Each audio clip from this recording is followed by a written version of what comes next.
Welcome to the Sawairi podcast. I'm your host, Sara, and today we are joined by a wonderful guest.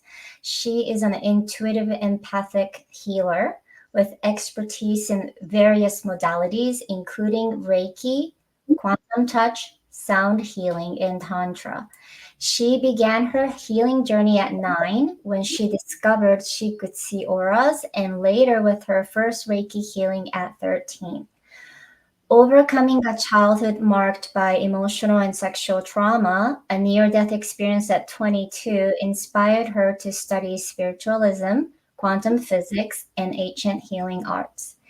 Since 2016, she has combined modern and ancient techniques, offering personalized sessions like chakra readings, trauma hypnotherapy, and tantric energy healing for women.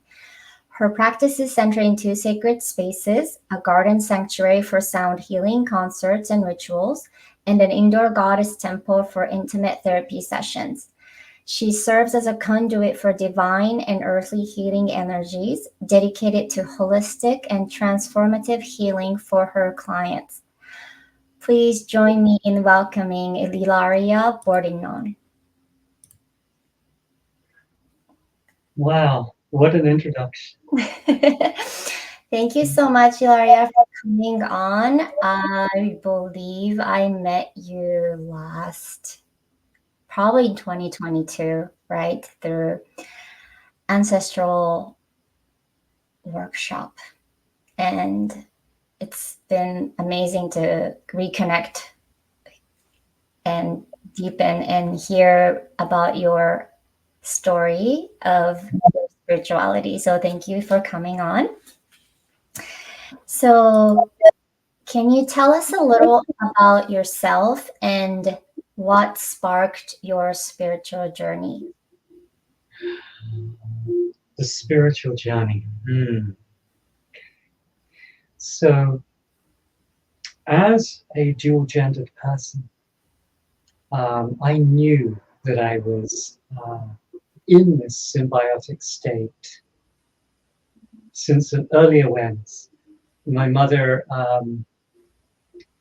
when she was pregnant with me, knew that I was female. But even though I was born intersexed, it was a big surprise. Oh, But knowing that I was different, knowing that I was unique, and knowing that at the time, also there wasn't so much awareness of intersexed people. It was almost an anomaly that no one even studied or talked about. I mean, there was some literature on it, but nothing much. My parents certainly didn't have a clue. Neither did the doctors.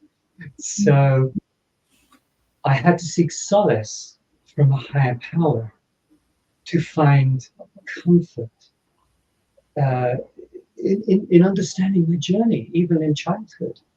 And so there was this overwhelming need to seek comfort from a higher power, from the spiritual realm. And I think that desire really opened up my third eye chakra, my crown chakra, and my limbic, not my limbic brain, um, the the brain that releases the neurochemicals that allow us to see beyond. I was always looking to see beyond, and I felt the presence of my guardian angels, as I still do today. They they literally were my family in in a childhood of loneliness, of confusion.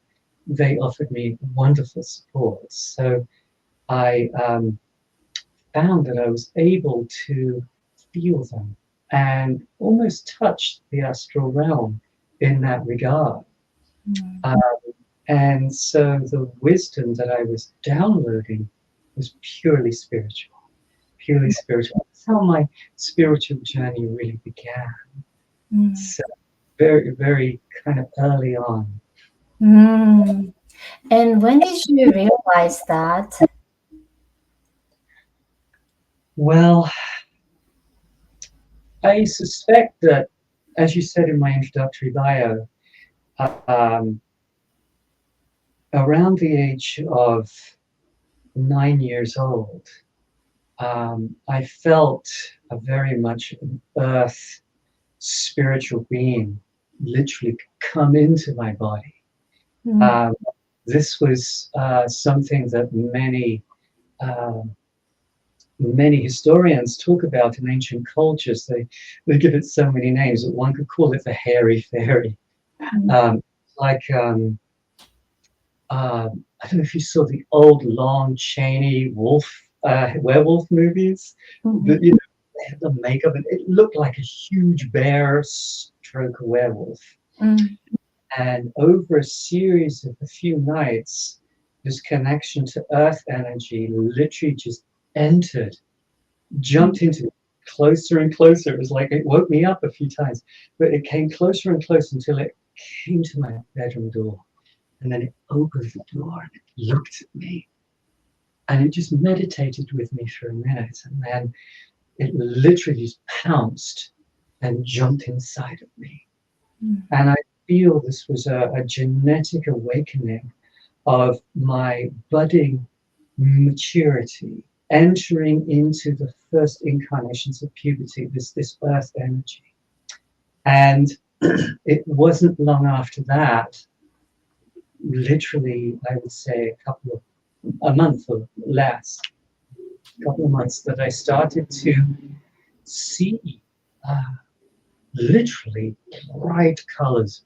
I Mm. was about 9.5 years old, and I didn't know what was going on. This Mm. was new to me, but I just accepted it.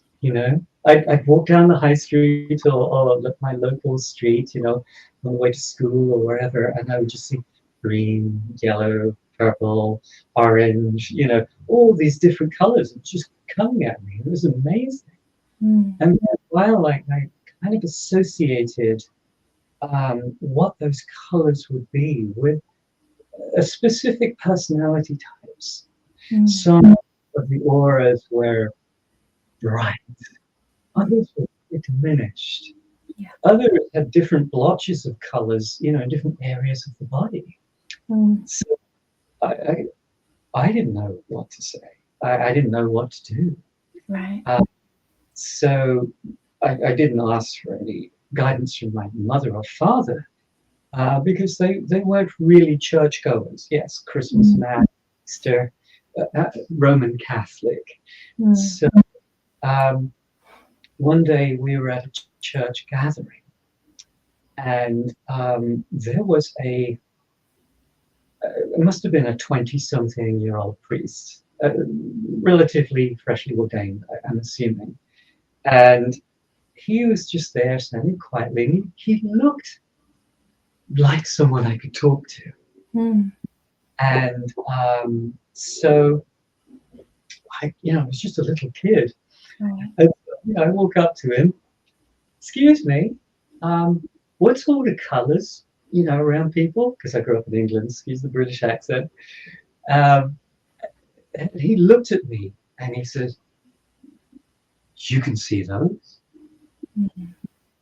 And I went, yeah, doesn't everybody? And he says, no. Mm. Oh, okay. So I'm even more of a weirdo than I am. So I started to walk away and he held my arm and he pulled me close. And he looks at me and he says, so can you see my aura? And I said, yes. I was just looking at it. I was awestruck with it. It was bright white gold, Mm. bigger than most people's, like way out here somewhere. It was fantastic. And I was just looking at it, awestruck, looking up at him as this little Mm. kid. And I described his aura to him, and he was like, good. And he says, can you see yours? I said, yes, it's this funky, luminescent, purpley blue color. And he's like, very good. And he takes a breath and he looks at me very intently. And slowly I see his aura starting to extend out from him. And I could watch it getting closer and closer and closer until it penetrated my heart and spread my aura to one side and literally entered me. And I took this breath and I was like, whoa, Mm. it felt incredible, like beautiful love energy, Mm. so peaceful. I was just blown away. I'm just looking at this aura entering me. And I'm like, I'm just awestruck. And the moment seemed to go on, forever, but it was literally only, maybe 30 seconds. Mm. And then slowly he retracted his aura back, and I could see mine closing again. And I just looked at him. I was just bemused. And you know what he says? He looks at me and he says, "That's how you heal people." I was just like, oh, the penny dropped. And so I kind of realized at that moment that there was a beautiful gift that I could tap into. Mm. And since this happened in a church with a priest, a Catholic priest, Yeah. it made the connection to me that there was most definitely a higher power. Yeah. For that to happen, for that coincidence to happen, for the right information to be given to me at that right moment, Right. I was like, whoa, this was the beginning of my journey of discovering that there was something more going on here Mm. than what we see and feel in this world. Wow. That's a beautiful story. I can, yeah, I just like got some a little tears in my eyes. I just wanted to clarify. So before that, you said you were born like intersexual. That means that you were in a different gender body, even though you're different in their soul. Is that what it is, right? Okay. I just wanted A to. little more complex than that, Okay. but essentially, yes. Okay. So, um, some of us are born, well, we're all born with a certain level of chromosomes. Yes. And those chromosomes are an old-fashioned light switch in a house. Yeah. And on one side you've got masculine, and the other side you've got feminine. Okay. And so, like a light switch, if you're going to push it, it kind of has resistance. Then it gets to this middle bit, and then it kind of flips all the rest of the way. Mm. So, when we're born, when our gender is assigned, there's usually enough chromosomal push to Right. get the switch to go 100% one way or 100% the other. Got it. Okay? Yeah. So you're fundamentally born masculine or feminine. Yeah. With me, the switch kind of got stuck somewhere in the middle. Beautiful. So there wasn't enough chromosomal imbalance, for better or lesser word, to flip it one way or the other. So portions of me, portions of my physical body grew female and portions of them grew male. Beautiful. So the portion that was masculine was obviously when you're born as a little baby, you're either going to have a vagina or you're going to have a little, wiener. Yeah. And so, but I came out with a little wiener, but my mother instinctively knew, as I said earlier, that they had a girl's name picked out for me. The room was pink, everything. She knew I was a girl. Mm. But that switch didn't quite go all the way to masculine, and there was a lot of feminine. Mm.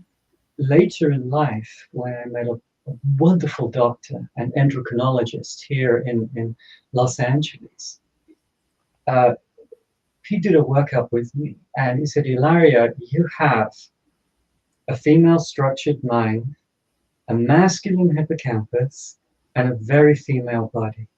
Mm. What we need to do is we need to balance this out." But that's another story. But going back to what you said, he revealed to me this chromosomes and my body and stuff. And so, yes, a female mind, a very feminine body.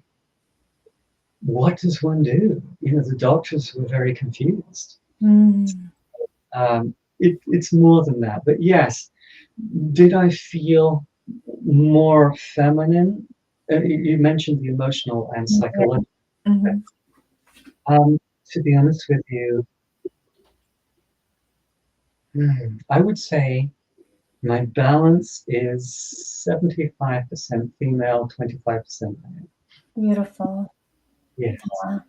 Thank that's my happy balance. Thank you for clarifying that. Yeah, because I know there's biological, combination that you're born with, like you explained, and there's also the psychological aspect too. So I wanted to clarify, but that's absolutely beautiful that you were born balanced in a way, not It, the would, it, would, extreme one or the other. it took a while for me to fully understand that balance, I bet, yeah, but in a way, it's so beautiful.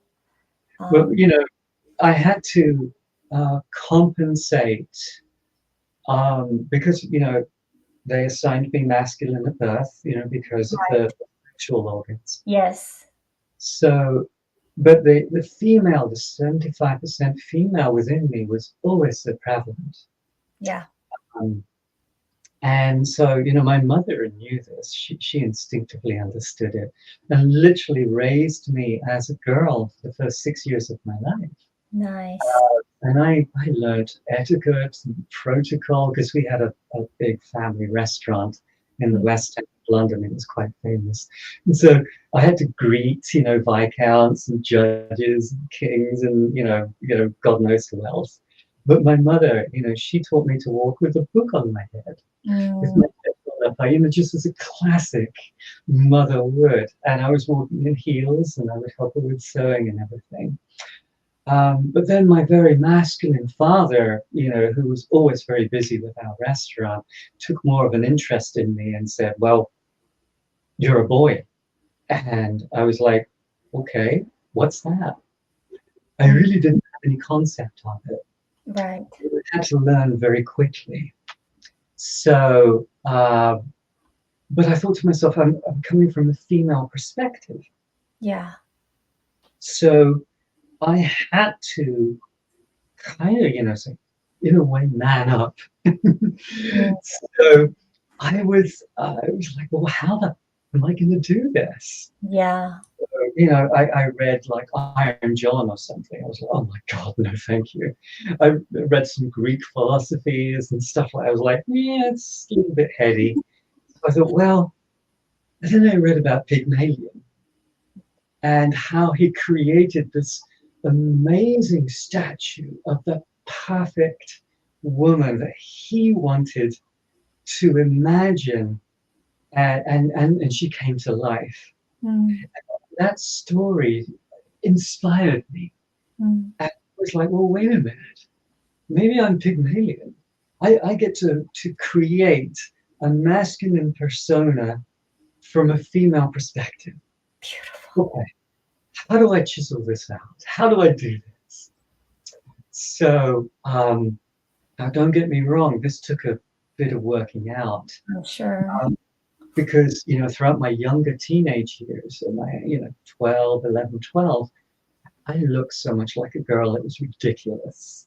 Mm. And I was the subject of ridicule, Mm. condemnation, violence. I had my nose, smashed a few times Mm. because they were always calling me a girl in school. Mm. Uh, so I thought to myself, I need to do this. I Yeah. need to man up in a way. I need to create a masculine persona that Mm. can withstand this ridicule. I need to transform myself. Mm. Mm. So I thought, well, okay, how are we going to achieve this? So I worked out, I buffed out my body, um, and at a very young age, I think I was 18, I joined the Royal Air Force and became a pilot. And I was flying airplanes, and I thought to myself, I've got this. And so what I created was this body of an Adonis. I thought to myself, I can do this. I can literally physically transform my body from feminine, and I can move it into masculine. And I had the body of a male ballet dancer, if you can imagine being in dance. Yeah. It was lean, it was muscular, but not overly muscular. It was powerful. Yeah. I loved it. I was running like a gazelle. I was doing mini marathons. In the Air Force, they do physical exercise. I could climb a rope just with my hands. I didn't have to bother with my feet. I had this, gorgeous. And for up until my 20s, I lived in this body, and a lot of intersex or transgendered people tend to be rather, I hate to say it, dichotomized, in that they tend to go for one gender and forget the other gender. It's like all or nothing. Well, I was like, wait a minute, I'm in the Air Force, I'm flying planes, I've got the body of an Adonis, I've got women literally falling at my feet, I'm wearing Armani suits, and I feel great. I'm like, damn, this is a beautiful, graceful, powerful body that I created. Yeah. And I'm like, why would I dislike this? Yeah. And so in my transgender status, yes, I embrace my masculine. I embrace my feminine, because they can teach so much to us. Yeah. Especially for someone's like, I don't want to let go of that beautiful memory of having that amazing life. I loved it. Yeah. It was, I felt, I remember the power of it, and I still get tingles in my fingertips. And, it served me beautifully well. But then, after I left the Air Force, and trust me, it was a wonderful experience. Fortunately, I didn't have to kill anyone. Good. My role was purely defensive in nature, but I did have some wonderful experiences. But one of the side effects of being who I was that I ended up being an alpha male. Because I had created this, Pygmalion had created this perfect Adonis.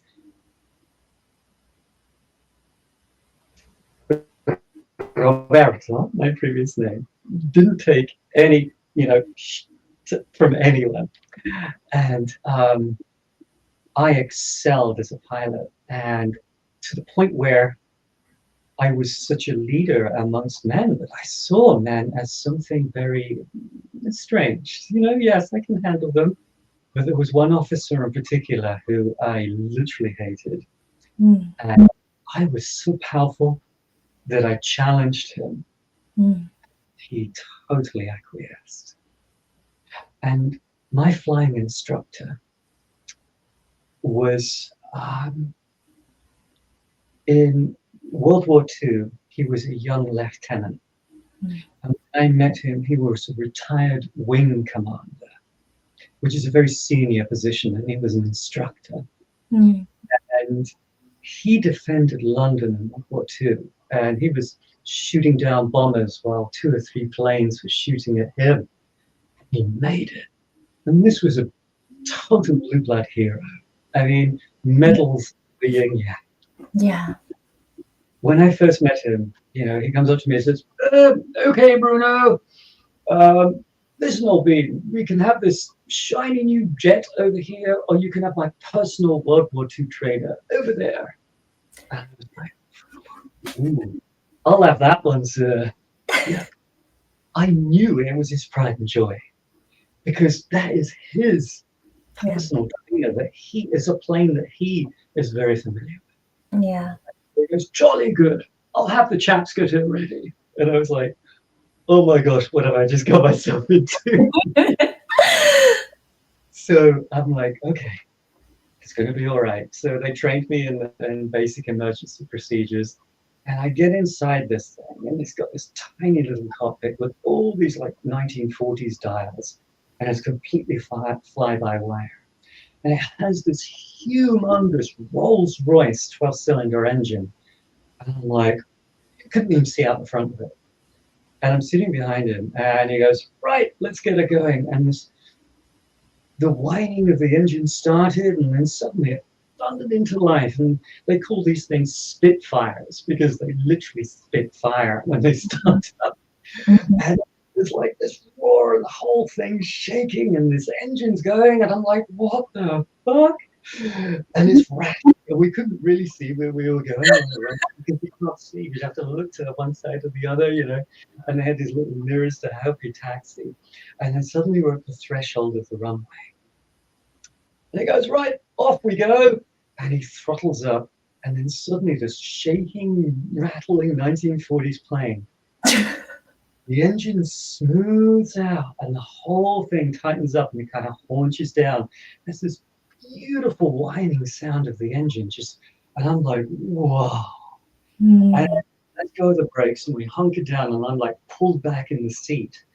And as soon as we bounce into the air and the wheels come up and we clear the trees, he Mm.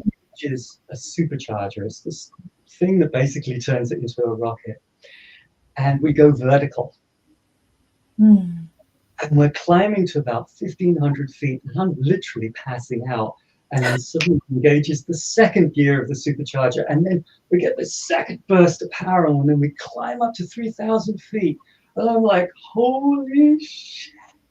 And then he levels out, and I was like, and he goes, what did you think of that? And I was like, incredible. Mm. I took it like a duck in water. On my very first flight, I did a 300-mile-an-hour corkscrew right past the air traffic control tower. Mm. And then I leveled out and then came in and then he landed it. And we got out the plane. He said, Bruno, I have never seen a young cadet take to flying that quickly. I'm Yeah. going to make my star pupil. And I was just blown away. But Yeah. what he didn't realize was, even though I was presenting as a young masculine, there was a woman on the inside. Yeah. And women are fearless. Yeah. And that was what made me the alpha male, because there was this 75% woman inside of me that Yeah. just courageous, fearless, and just wanted to embrace life. And I could do things that my other masculines would be terrified of. Yeah. I felt that this balance of masculine and feminine was this divine gift of Yeah. humanity. So Absolutely. hopefully that explains it a little more to Oh you. my goodness. So beautiful. It's so true. And it's amazing that you realized that, it was that part of you that. Whew, o- okay. So think who or what inspired you to explore your spirituality? Was there Uh, anything particular? yes, I would say the next uh, quintessential moment of growth Yeah. was when I was 22. Yeah. Now, I was born with a heart condition. I was born with a hole in my heart, Okay. and this has a wonderful metaphysical story, which I'd like to tell you if we can squeeze it in a bit later, Please. um, because it deals a lot with past lives and our soul's journey. So I think we should fit that in if we can. But needless to say, I was born with a hole in my heart and what's called a floppy mitral valve. Mm. So I had a very stressful job. Roberto was living, this lavish life in sales for Xerox UK and England, and it was a long, stressful day. And I was late to meet my fiance for dinner, Mm. and I had to close this big deal, and it took me forever. The guy was on the other. Eventually, I nailed it. And then I was late. I had to rush home, so an airplane just flew over. Hopefully, it wasn't too noisy. So I rushed home. I had to call the manor house where we were going to have our dinner and asked the restaurant if they could stay open a little later. I got a taxi for my fiance, and I said, I'm going to have to meet you there. She was pissed off. I was stressed. I've been working all week in this crazy environment. And so we had a beautiful dinner, and I had to butter up the chef and buy him a bottle of brandy and everything. It was, ugh. So the end of the day was we ended up having a very cholesterol full dinner with a lovely bunch of cheese and a filet mignon. Actually, I think it was a beef Wellington. So excuse all the vegans here. And we finished it with a dessert and some brandy. Anyway, I came home and I was just exhausted. Literally, we just flopped out on the bed. So off I went. I fell asleep. I was like, ow. Didn't even move. So a few moments into my sleep, I woke up and I noticed that all the lights were on in the bedroom. Like the room was just full of light. And I was like, oh, damn. Must have fallen asleep, with the oven lights on again. So I looked down at the bedside lamp here and it wasn't on. I looked down at the bedside lamp there and it wasn't on. I looked across at the chandelier and it wasn't on. So it's like, well, where the bloody hell's all this light coming from? So I said, I know, I'll use my Aquarius mind. I'll follow the light castings, find out which light it is, switch it off. So I'm following these light castings and I realize that the light is coming from me. And then I noticed that my nose is an inch away from the ceiling. And I'm like, I don't remember going to sleep this high. Like, what's going on here? So I'm like, so I look at my arm, this arm here, and instead of seeing, skin, bone, flesh, and all that stuff, suddenly I'm seeing like a fluffy white surround, about this big, and in the middle, a mass of swirling stars, and I'm seeing all this light radiating. And I'm like, okay, that's unusual. What's going on here? And I started to get this realization that I wanted to turn around and look at myself. And so I looked at myself from that elevated position, and I was dead, in bed. Next to my, mouth open, eyes open, the works. I was just a corpse.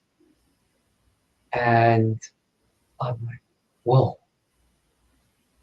And as soon as I started to realize this awareness, I basically heard this roaring, whooshing sound. And I shot through the ceiling. And I'm traveling at, maybe at the speed of light. That's all I can think of. And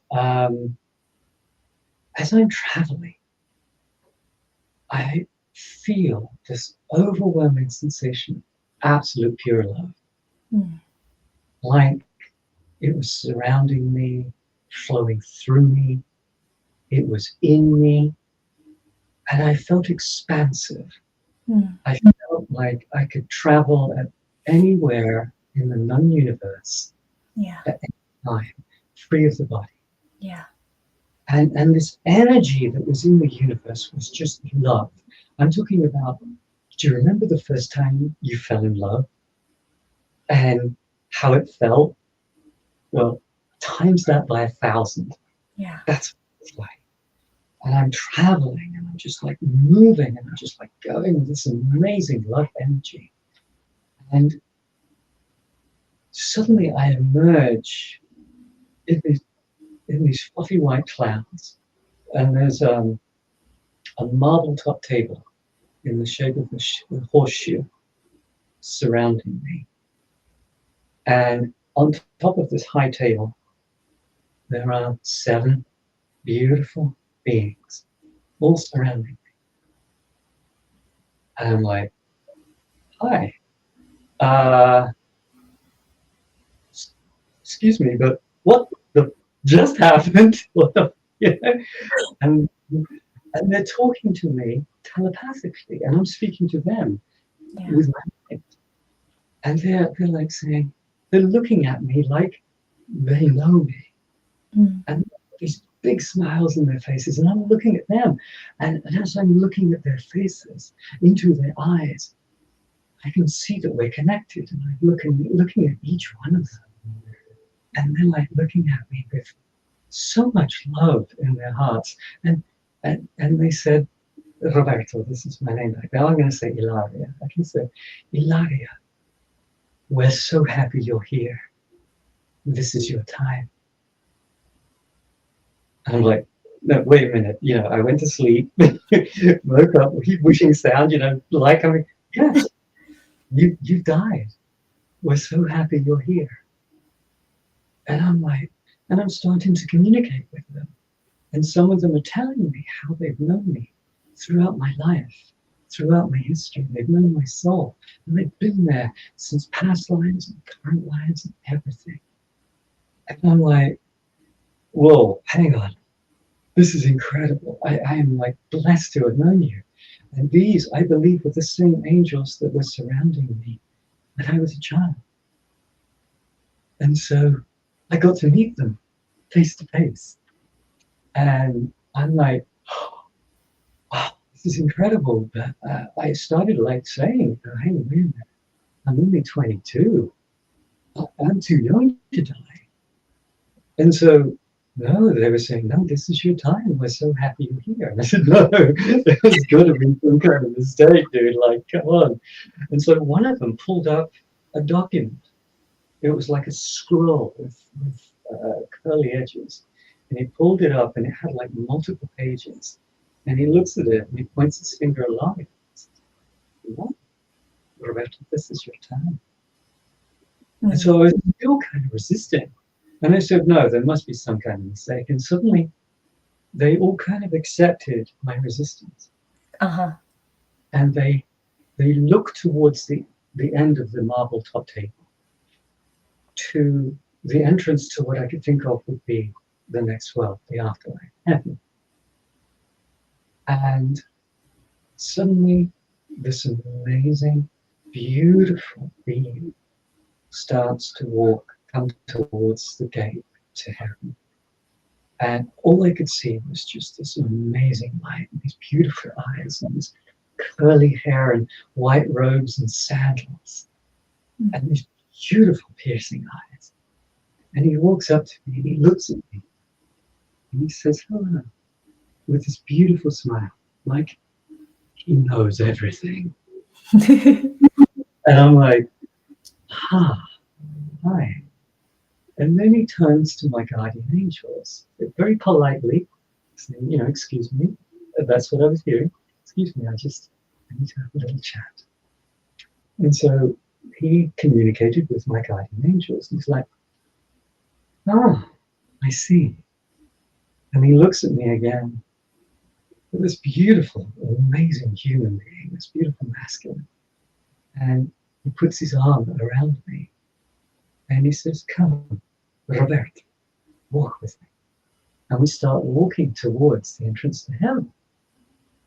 And we're taking a few steps. And I'm like, excuse me, but like I told these guys over here, I went to sleep, woke up, there's a big whooshing sound, and I told him the story. He goes, yes, this is your time. And I said to him, no, I'm too young to die. I feel that my journey on the earth isn't over.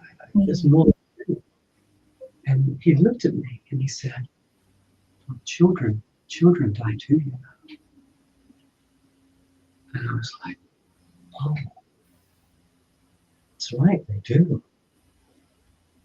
And then he looks at me and he says, if you want me to send you back, you have to give me a better reason. And And I was like, oh shit, I'm on the spot now. What do I do? You know? And all I could think of was so I could be there for people. Mm. And he looks at me and he says, that's a good reason. The next thing I know, there's the huge roaring, whooshing sound, and I'm coming back, boom, and I'm in my body. I'm like taking this huge gulp of air. The ambulance was already on the way. I was dead for like 2.5 minutes. Mm. My heart starts beating, I'm gulping air, and I'm back in this form.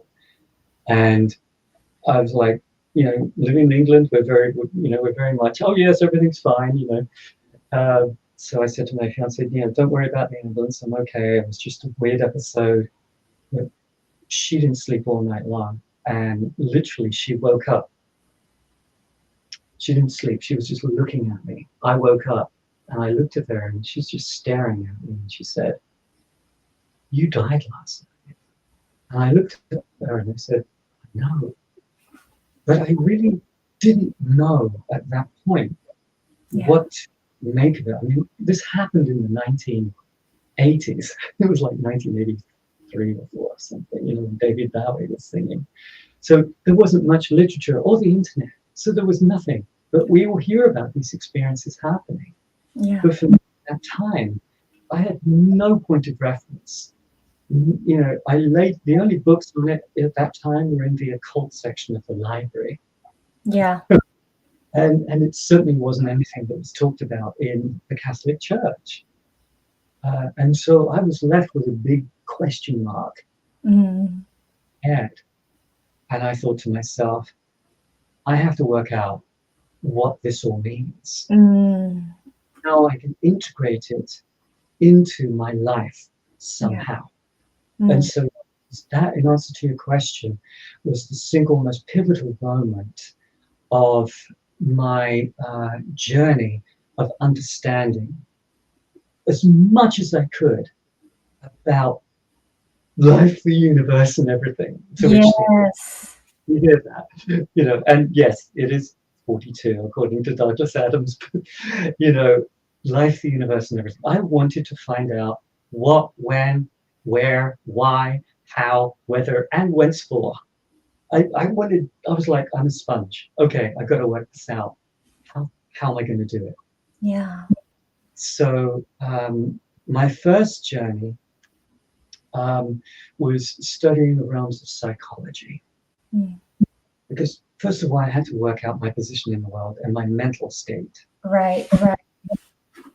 So my parents were traumatized children of World War II. They didn't really know how to bring up children. They were, you know, they were damaged children themselves. Right. Right.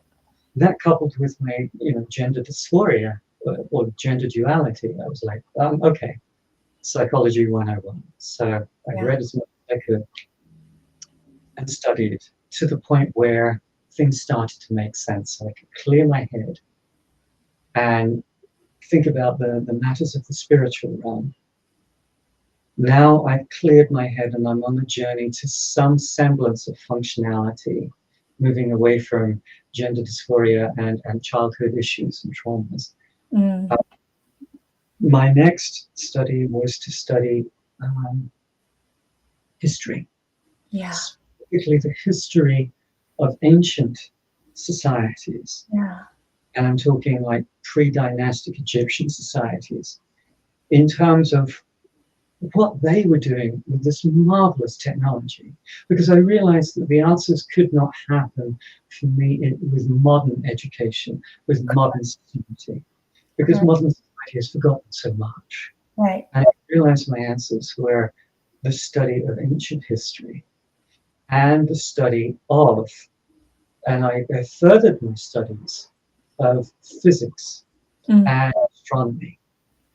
And that led me to, if I can understand the universe, and I can understand how my mind works, and I can take the wisdom of the ancestors, which goes beyond our modern realm of understanding, maybe I can start piecing a few things together.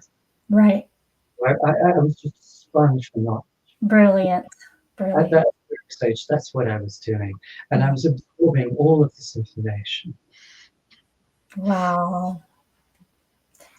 So I'm in awe. It Yeah, it's so brilliant, the steps that you've taken after that experience, and now I know. Um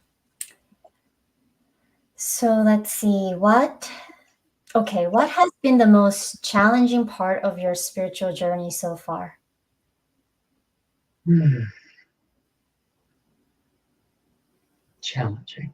Let me sit with that for a minute. Sure.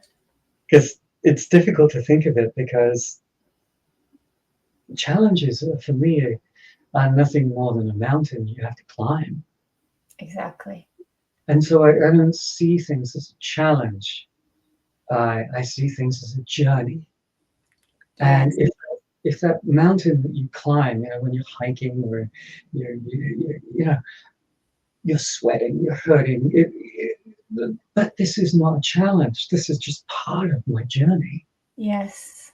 So I don't see a challenge per se, but I can tell you that the journey was a workout. And in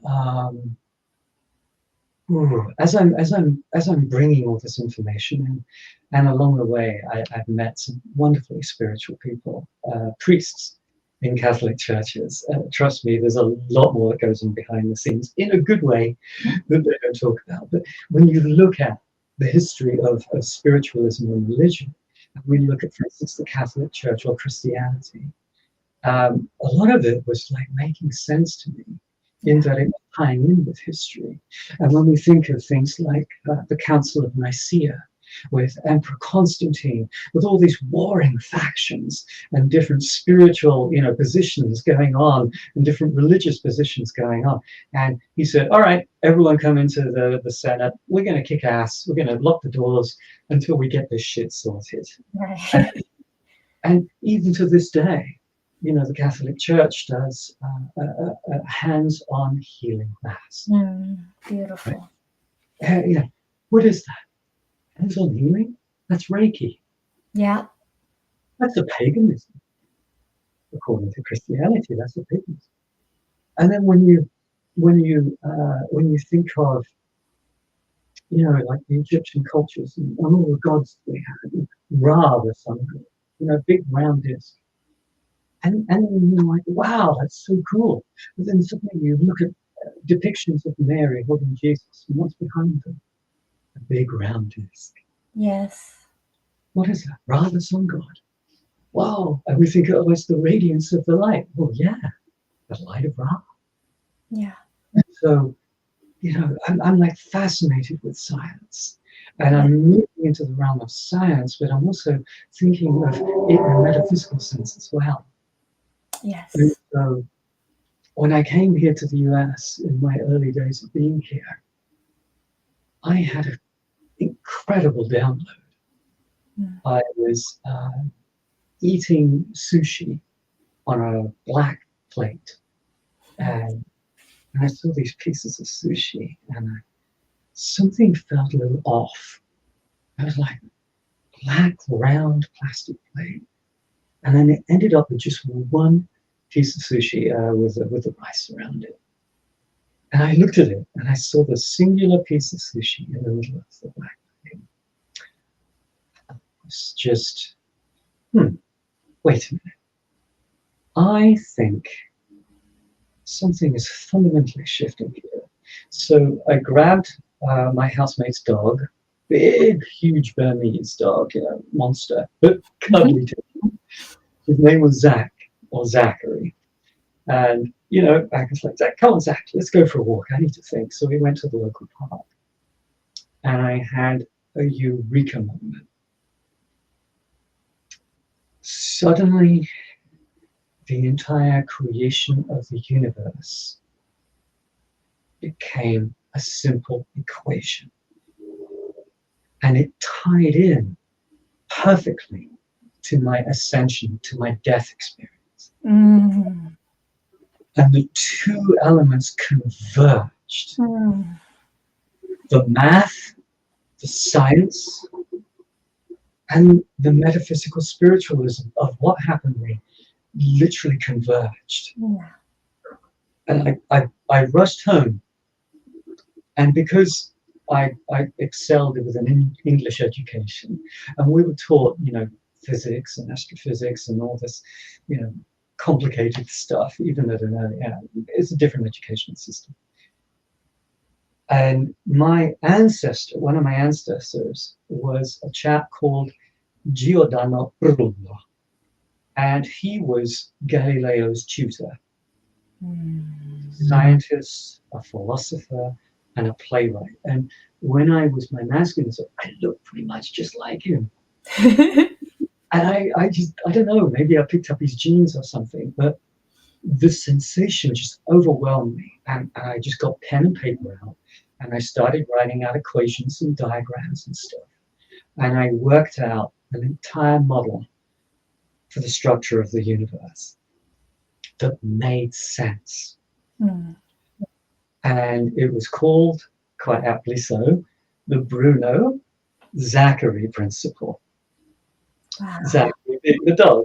Yeah. Bruno, my ancestor. And I thought, perfect. And it kind of answered so many mysteries. Like Einstein said, if we try to achieve the speed of light, we can't do it, because we will achieve infinite mass. In other words, we will be as big as the known universe if we try to go at the speed of light. Yeah. Like, wait a minute.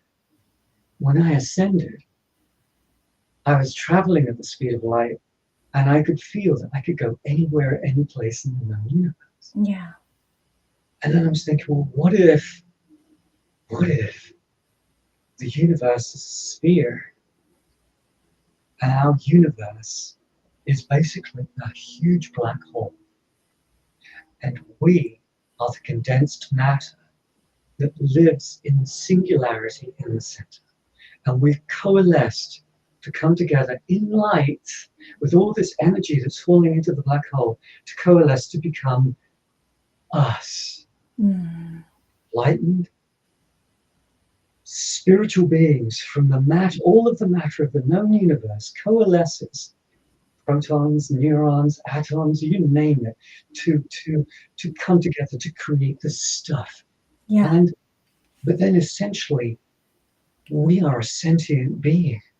Yeah. That the entire knowledge of the whole universe, the entire history, every molecule has the history of all of that knowledge and wisdom. And when science looks at our DNA, they measure, like, what's it, 30%, and then they say, oh, the rest is junk. I'm like, no, the rest is all of that. Our genetic history, our genetic memory, everything we have. And so where did I get this inspirational thought? I was like, oh.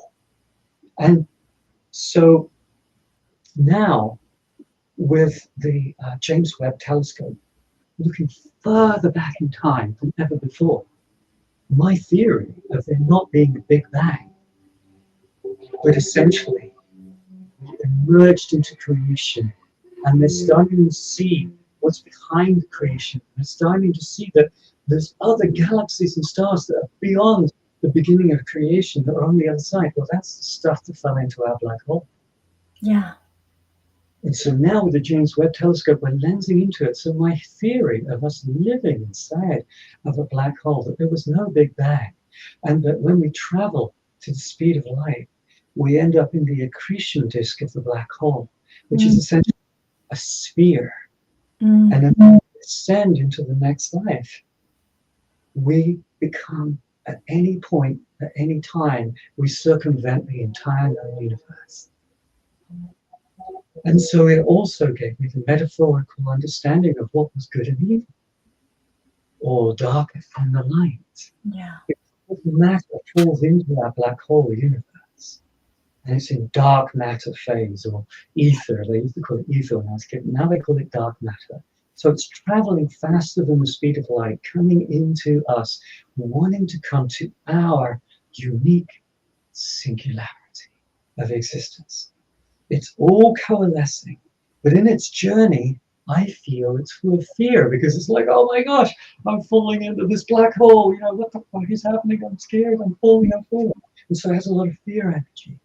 And then suddenly it transforms into coalescing into matter, which we can see, into the stars, into the galaxies, and all the pinpricks of light that we see, which is why our universe is black, because it's a black hole. And it's just coalesced into all this amazing matter and stars of which we are made up of. Yeah. And, and we are here. And so it went from fear to being scared into emerging into the light. And so when it comes to us as individuals, with creative, inspirational thought, when we open our crown chakras, we're pouring in all this knowledge, and we're seeing it with our third eye, and we're feeling it in our heart, and we're creating it in our sacral, and we're dancing with it in our inner child, in our solar plexus, and we're connecting to Mother Earth for the wisdom of history. And we're pulling in this divine inspirational energy of the known universe, and we're coming up with theories as to why we exist and who we are and what is our purpose in life. And we absorb all this knowledge. Is it spiritual? Yes. Is it scientific? Yes. Is it fascinating? Hell yes. Is it a challenge? No. Bring it on. I'm a sponge to this. Let me climb that mountain. Let me work out the next paper. I want to know more. This journey is fucking amazing. Excuse my French, you'll have to cut that out. Let's enjoy it.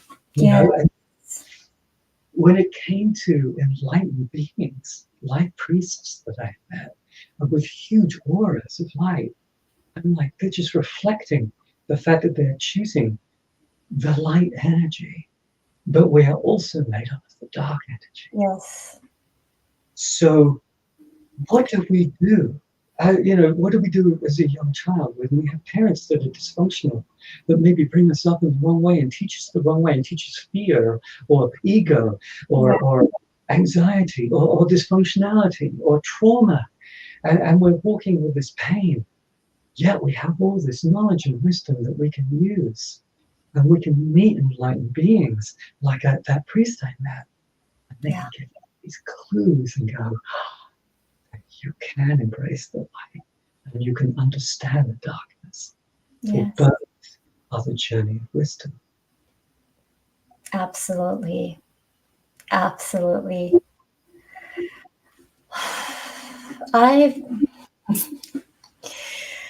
Oh my God, your level of integration is insane, obviously. I'm like speechless. But absolutely, yes, great answer. At the end, yes, it's so true. Okay. What spiritual practices or routines do you follow regularly? Well, every morning I have at least 45 minutes to an hour in meditation. Beautiful. And that happens when the telluric energy of our planet is being released at the pre-dawn hour. Now, there is a very profound reason why I do this. Not only to dance with my dreams, to call them, to see if they have any direction in my day or my week, to dance with the energy of my genetic activation as the telluric energy is moving into my genome, activating my body, embracing my sacral chakra, and really bringing the energies up. I'm just like embracing and saying hello to my body. I'm also checking in with my body for health reasons. Yeah. In 2016, I had a really powerful fall on a hiking trail. I was in the mountain, and I literally passed out. And I woke up falling through the air, tumbling down to my skull canyon, and enough time to see my knee hit a sharp rock, and cut my knee open and just went crazy. Anyway, the end of the day is I ended up having to go to the hospital. They took me on a gurney. And they spent better part of 5 hours pulling out Temescal Canyon from my knee. And so, and then they sent me home in a leg brace and said, if you get an infection, if we didn't get all of the mountain out, come back and see us. So I was like, all right. 3 days later, pink leg. So I'm back. So they put me on stronger antibiotics, and then they kept me in overnight for observation, drawing blood, as they were squeezing through the antibiotics. The next morning, my doctor comes in, good old Irish doctor. This is a Catholic hospital too. He comes in, and the day before we were laughing and joking. He's Irish, I'm Italian, we connected well. But today he has like this white face. And he looks like shit. He looks like he's aged 10 years. So I said to him, Doc, are you okay? Take the weight off the seat. One of your patients died or something? He's not talking. And I said, oh, just give him a minute. And I see a tear in his eye. And he's kind of shaking a little bit. So all right, we'll give him space. And then he stands up and he comes to my bed and he says, ILaria, I am truly sorry I didn't catch this before. We couldn't get your white cell count to where we wanted it to go, so we did some further testing. And he said, I am terribly sorry to tell you this, but you have leukemia and you may only have a couple of weeks left to live. And yeah. And he says, I am so sorry. And he holds my hand and he says, I would recommend that you get your affairs in order. And I'm like, and he literally walks out crying. And I'm like, grab my cell phone. And I'm like, 1-800, what the fuck is leukemia? And I'm getting my first few results. And then suddenly the hospital padre with one of the priests walks into the room. And I'm like, hello, Father. And I said, how are you today? He says, ILaria, we heard your diagnosis. And I said, and we're here to give you a blessing. And I said, you're not going to be putting any St. Christopher's on my eyes, are you? He said, no. We're just here to give you communion and a little blessing, if you like. And so they prayed over me. And I was like, okay, thank gosh. But I didn't know what to do. So I was in a bit of a panic. I decided to take a trip and be by myself.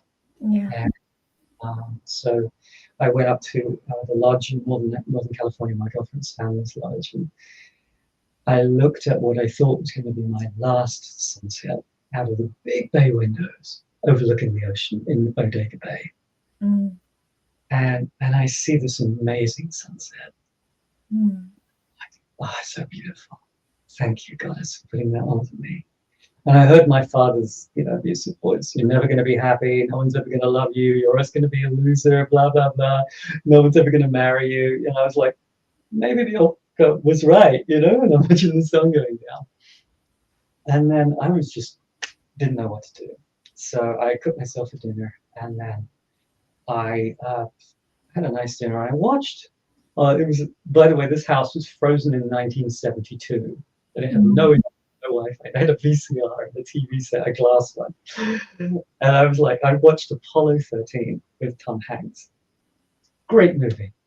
And I went downstairs, and I don't know why, I went downstairs to just go into the front garden. This is overlooking the coast.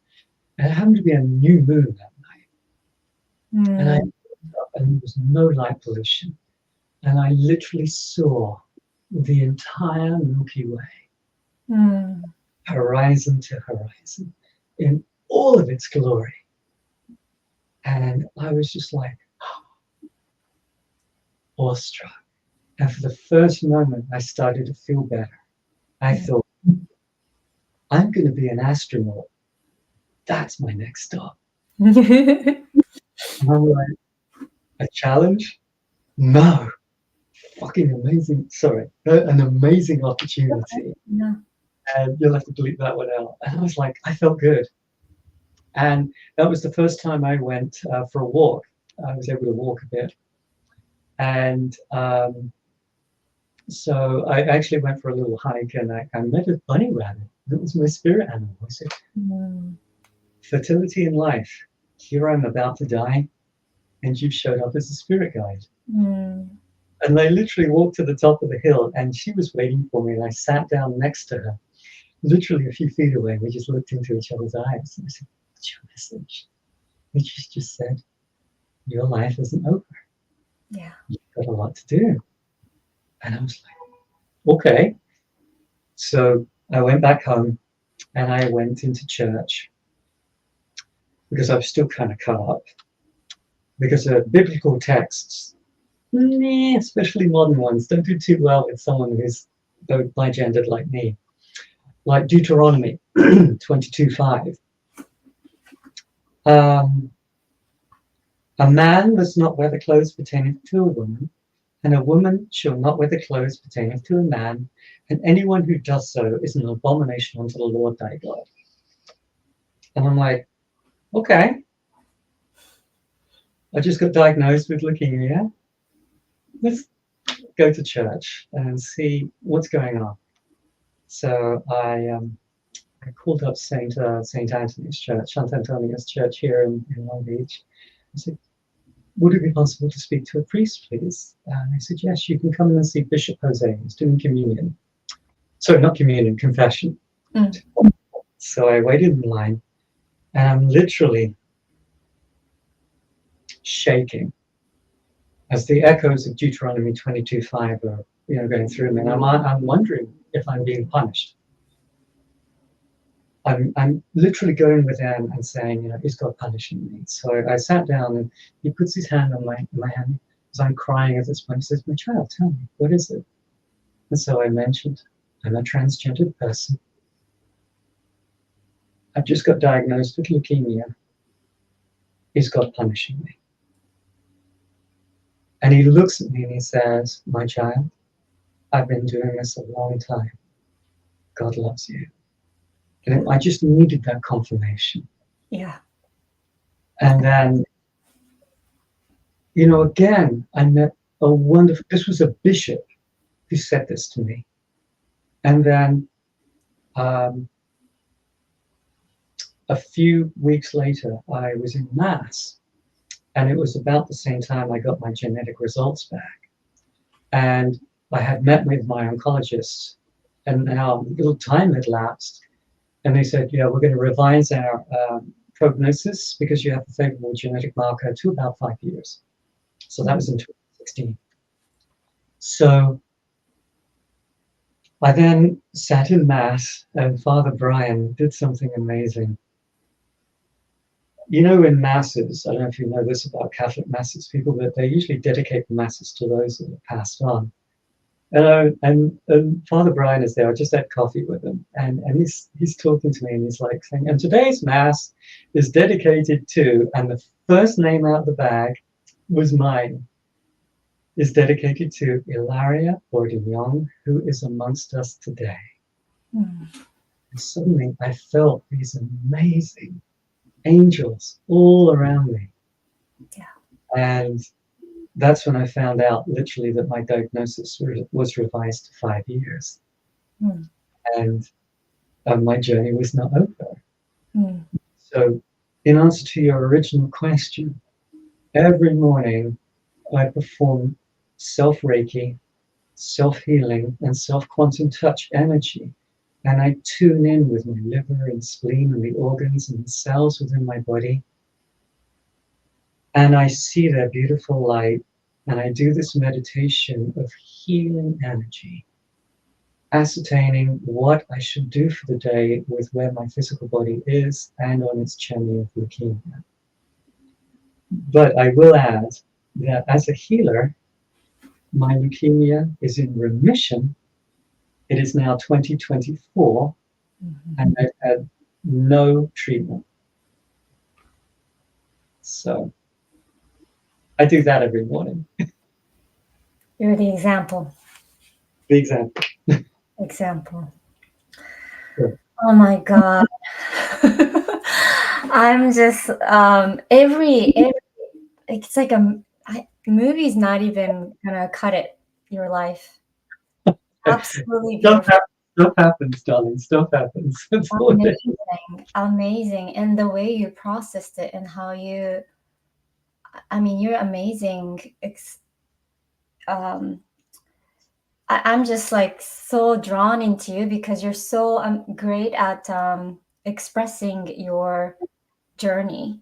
It's Yeah. like, yeah, oh, absolutely amazing.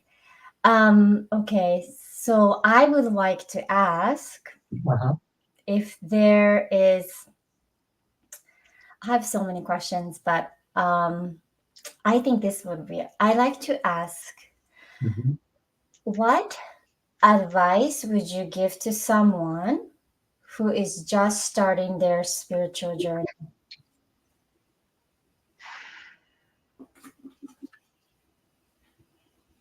First of all and foremost,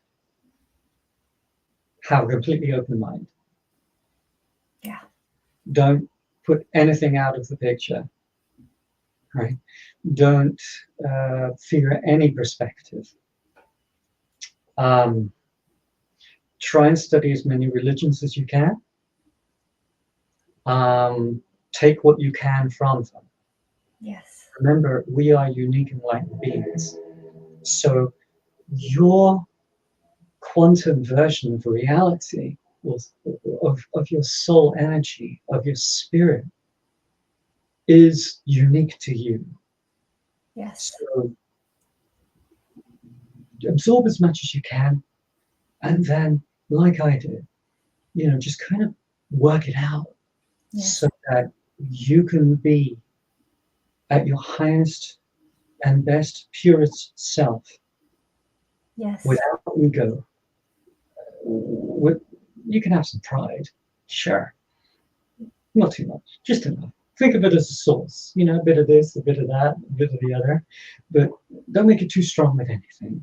Balance it all out. Yeah. And I would say that the one thing in life that we can ultimately say that happens to us, right? We're born, we die. We definitely will die at some point. There is no doubt. So preparing ourselves for that moment in the life path that we're going to lead to have the highest and most best amazing life that we can have on this earth, yet at the simultaneously preparing our spiritual mindset to fully encompass what lays beyond, taking not just death as an ending. Yeah.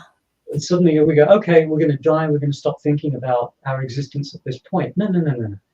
You die, that's just a transitional phase. There's this whole other part that goes on the other side of that. So the more you can learn about what's on the other side, the better chance you have, I believe, of staying there and not having to repeat this process all over again. Yeah. Because I consider this earth as like we're in the living school, we're in class. Yeah. And our journey is not only to live a good life here for our loved ones and who we are interacting with, but also to prepare ourselves for the amazing life we can have beyond, Mhm. and Yeah. to see that we can choose whether or not to come back, as I made that choice. Mm. So I would say get as much knowledge as you can, learn as much as you can, and start to think about your real future and Mm. what you want to be in the next life, not just this life, the whole picture. That's what I'd say. Oh, beautiful. Okay. Thank you for that. You're welcome. Mm. Honestly, I have so many questions that I want to keep asking, but I know our time is limited. So No, good. let's, Well, Let me I would love to have you back on. share. Yes. Shall I leave you with one more profound story, or do you just want to move into a Yes. beautiful? Well, I wanted to add well, just so that for this particular episode, I think I will um, kind of wrap up now. But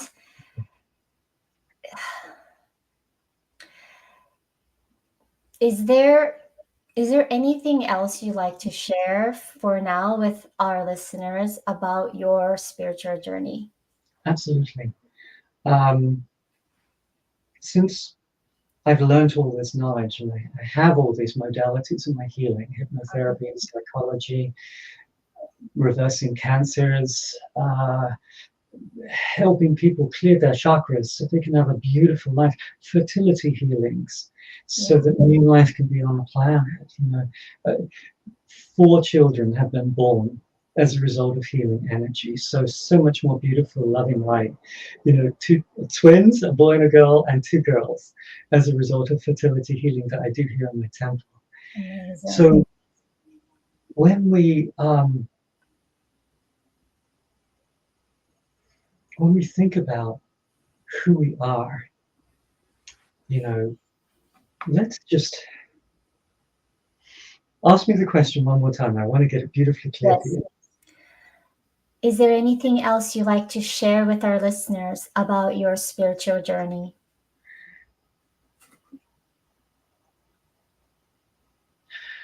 Being of service, being a healer, has been healing me. For each person that comes to me for a healing, I get an extension of my life Yes.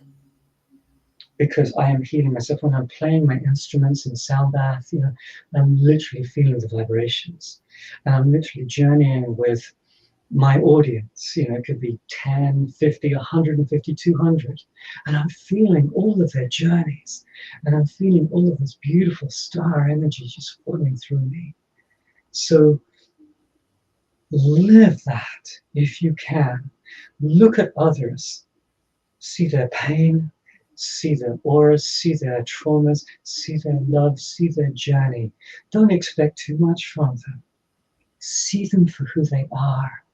Look into them and feel them and just go, "Oh, yeah, she has that problem, he has that problem. But it's okay." See if you can maybe nudge them on the journey if you're further enlightened. But share the enlightenment with so many others. Share what you learn. Don't be bashful with it. Don't fall into ego. Yes. Don't fall into fear. Yes, of course, we get down and we get depressed, but don't think of that as your life. Yes. Your life is this huge journey. And, we're at an inflection point in society. We've got a political division that's symbolic of so many divisions on the planet. And I feel that we're in an inflection point of those that are embracing the light energy and those that are embracing the dark energy. Mm. And the dark energy is full of all about me energy, all about fear energy. And those of us that are might going, well, I can see that. They can't see the light. We, if we're in enlightenment, can see the darkness and the light. Yeah. So I invite you to become one of these people, to not fuel from the energy of the darkness, for it has fear, but to fuel yourself with accumulation of light and dark and the wisdom that came with that. And look at it and go, I am empowered from the earth energy to the goddess universe energy, and I am humbled by it. I am so humbled by it that I am full of self-love, and I like to touch another with that love, with that wisdom, with that humility, and embrace them. Do that with it.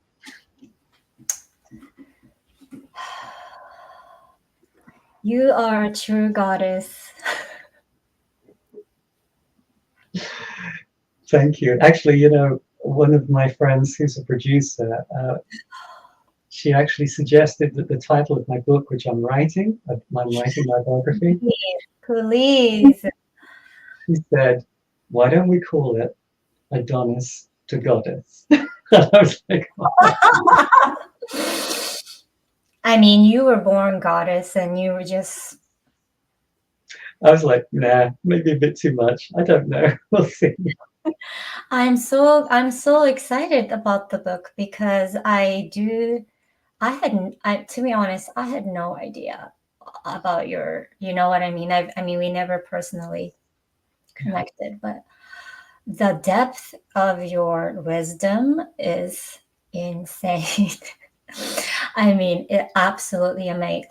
Absolutely amazed because to be able to integrate everything in all aspects like you so beautifully, it's incredible.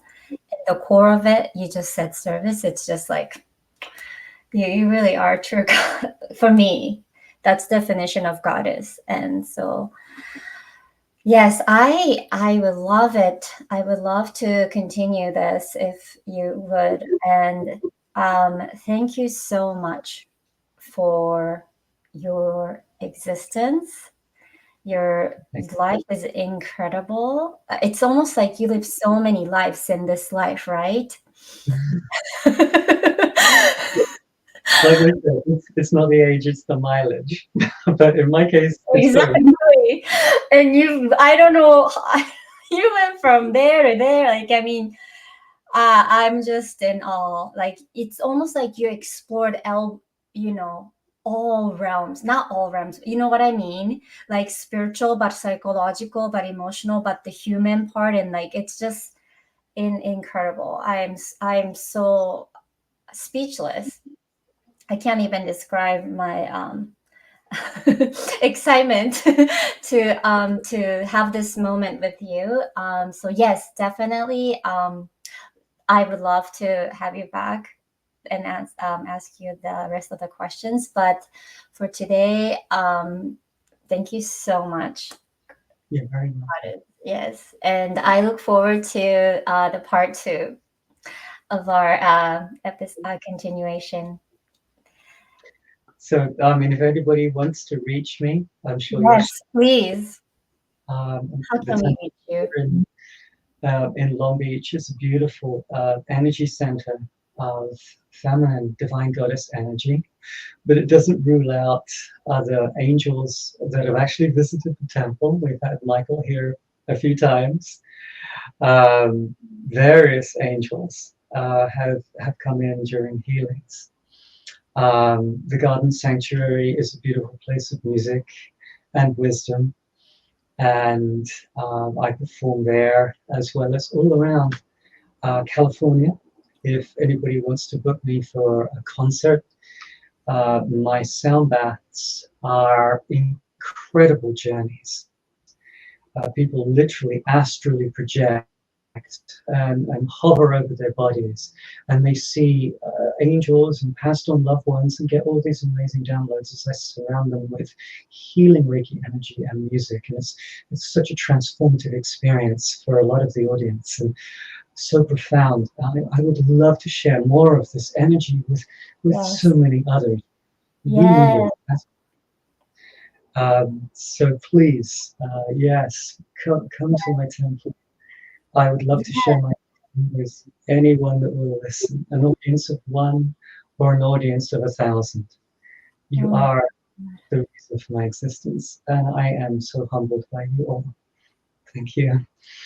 Oh, thank you. And I will and make sure to put the links and how to follow and all the information in this section as well. And thank you so much. And thank you everyone for tuning in. And if you have any comments, please, go ahead and let us know. And ILaria Bordignon, thank you so much. Thank you, darling. It's been beautiful. Let's do it again. Yes, thank you.